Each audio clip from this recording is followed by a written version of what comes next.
Hai, Assalamualaikum teman-teman. Kembali lagi nih bersama Hana dalam acara Belajar Fikih Sederhana bersama Hana. Yeay! Kali ini kita akan membahas tentang air. Berbicara tentang air, fokus pembahasan kita kali ini adalah macam-macam air dan hukumnya untuk bersesuci. Dalam Islam, air dibagi menjadi 4 macam. Yang pertama, air suci dan menyucikan. Yang kedua, air musyamas. Yang ketiga, air suci namun tidak menyucikan. Dan yang keempat, air mutanajis. Sebelum membahas lebih jauh perihal pembagian air tersebut, akan lebih baik bila diketahui terlebih dahulu tentang banyaknya air yang diperlukan dalam bersesuci. Dalam fikih, air dikatakan banyak bila sudah mencapai 2 kulah. Berapa itu 2 kulah? Yaitu setara dengan 192,857 kg. Atau cara mudah memperkirakannya dengan melihat wadah air seperti berikut. Jika wadah air berbentuk kotak atau berbentuk kubus, maka wadah tersebut harus memiliki ukuran panjang 60 cm, lebar 60 cm, dan kedalaman atau tinggi wadah tersebut haruslah 60 cm. Jika wadah air tersebut berbentuk bundar atau tabung, maka wadah tersebut harus memiliki ukuran garis tengah atau diameternya 43,20 cm. Kemudian tinggi wadah harus berukuran 97,2 cm. Dan keliling alasnya atau keliling tutupnya haruslah 135,8 cm. Nah, kira-kira begitu ya teman-teman takaran air 2 kulah.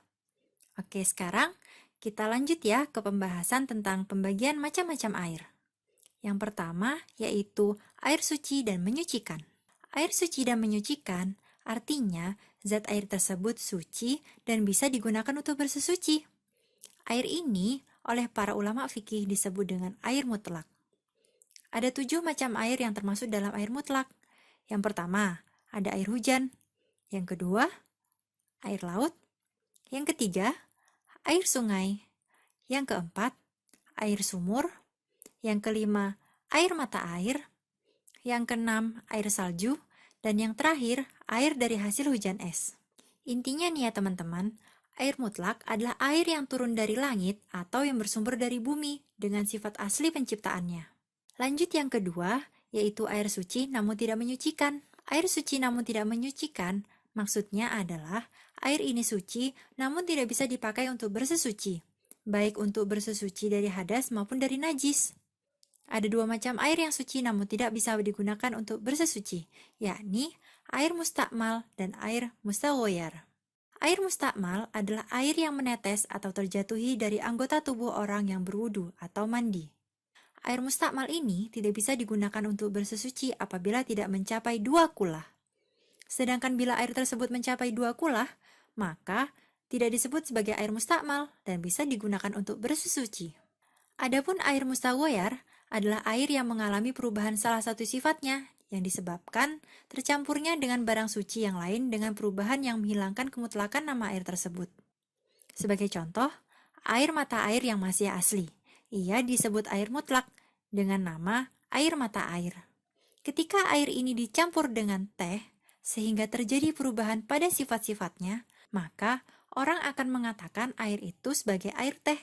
Nah, perubahan nama inilah yang menjadikan air mata air kehilangan kemutlakannya. Lanjut ke pembagian air yang ketiga, yaitu air musyamas.